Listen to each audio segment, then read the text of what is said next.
রাধা রাধা। আমাদের গ্রামে প্রতি বছরই কীর্তন হয়। আজকে ছিল কীর্তনের শেষের দিন, তাই ভাবলাম আজকের এই দিনটা একটু ক্যামেরা বন্দি করে রাখি, তাহলে পরে দেখতে পারবো। তো এখন চলছিল অন্নদান পর্ব। এই অন্নদান পর্বে গ্রামের সবাই আসে অন্নদান করতে। তো আমি নিয়ে এসেছি চাল, ডাল, আলু, টমেটো।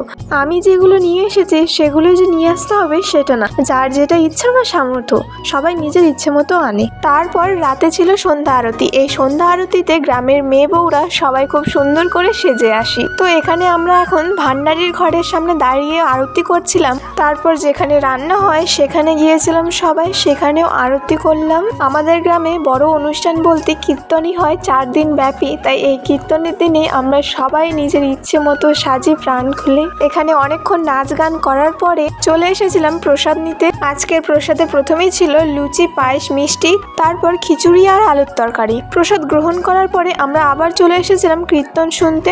আজকের ভিডিওটা আমি এখানেই শেষ করছি। তোমরা সবাই ভালো থেকো।